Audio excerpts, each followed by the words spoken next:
Channel థాటిగ్గర్. మీ అందరికీ థాటిగ్గర్ ఛానల్కి స్వాగతం. ఈ ఛానల్ మీకు పురాతన దేవాలయాలు, పురాణాలు మరియు పవిత్ర గ్రంథాలు, హిందూ ఆచారాలు, పండుగలు, పర్వదినాల గురించి మరియు ఈ ఆచారాల వెనుక దాగి ఉన్న పరమార్థాన్ని తెలియజేస్తుంది. అంతేకాకుండా టీటీడీ మరియు ఇతర దేవాలయాలకు సంబంధించిన కంప్లీట్ లేటెస్ట్ ఇన్ఫర్మేషన్ని అందిస్తుంది. ఈ జూలై నెలలో ఆషాఢ మాసంలో ఈసారి స్కంద షష్ఠి ఎప్పుడు వచ్చింది, షష్ఠి తిథి ఎప్పటి నుంచి ఎప్పటి వరకు ఉందో ఈరోజు వీడియోలో తెలుసుకుందాము. ఓం నమో భగవతే వాసుదేవాయ.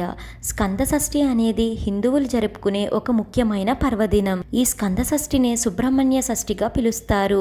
ముఖ్యంగా దక్షిణాది ప్రాంతాలలో ఎక్కువగా ఈ పర్వదినాన్ని జరుపుకుంటారు. ప్రతి మాసంలో శుక్లపక్షంలో 6వ రోజు అనగా శుక్లపక్ష షష్ఠి శ్రీ సుబ్రహ్మణ్యేశ్వర స్వామి వారికి అంకితం చేయబడింది. అందుకనే శుక్లపక్ష షష్ఠిని స్కంద షష్ఠిగా పిలుస్తారు. శ్రీ సుబ్రహ్మణ్యేశ్వర స్వామి వారిని భక్తులు షణ్ముఖుడు, కుమారస్వామి, కార్తికేయుడు, మురుగన్, గుహుడు అని ఇలా పలు పేర్లతో పిలుచుకుంటారు.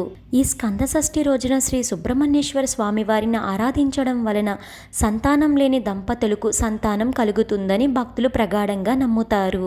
ఈ స్కంద షష్ఠి రోజునే భార్యాభర్తల మధ్య ఎవరికైతే ఎక్కువగా గొడవలు వస్తూ ఉంటాయో అలాంటి వారు శ్రీ సుబ్రహ్మణ్యేశ్వర స్వామి వారిని ఆరాధించడం వలన అన్యోన్యత పెరుగుతుందని చెప్తారు. అంతేకాకుండా పిల్లలు దీర్ఘాయుషును పొందడం కోసం, అపార కీర్తిని ఆర్జించడానికి ఈ రోజున శ్రీ సుబ్రహ్మణ్యేశ్వర స్వామి వారిని ఆరాధించడం వలన సకల శుభాలు కలుగుతాయి. ఈ 2024 ఆషాఢ మాసంలో శుక్లపక్ష షష్ఠి తిథి ఎప్పటి నుంచి ఎప్పటి వరకు ఉందో ఇప్పుడు చూద్దాము. 2024 జూలై 11 గురువారం ఉదయం 10:04 శుక్లపక్ష షష్ఠి తిథి మొదలై జూలై 12 శుక్రవారం మధ్యాహ్నం 12:33 ముగుస్తుంది.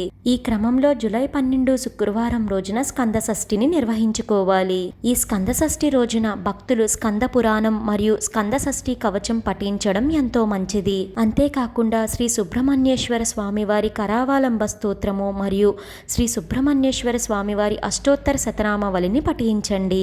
ఈ స్కంద షష్ఠి రోజున శ్రీ సుబ్రహ్మణ్యేశ్వర స్వామివారి ఆలయాన్ని సందర్శించి స్వామివారికి అభిషేకాన్ని నిర్వహించుకోండి, ఎంతో మంచిది. తెలుసుకున్నారు కదండి, ఈ జూలై నెలలో స్కంద షష్ఠి ఎప్పుడు వచ్చింది, షష్ఠి తిథి ఎప్పటి నుంచి ఎప్పటి వరకు ఉందో. ఈ వీడియో మీకు ఎంతగానో ఉపయోగపడుతుందని అనుకుంటున్నాను. మీ సపోర్ట్ కోసం ఈ వీడియోని లైక్ చేసి షేర్ చేయండి. ఇలాంటి మరెన్నో వీడియోస్ కోసం థాటిగ్గర్ ఛానల్ని సబ్స్క్రైబ్ చేసి అక్కడే ఉన్న బెల్ ఐకాన్ని క్లిక్ చేయండి. ఓం నమో నారాయణాయ. Thank you for watching.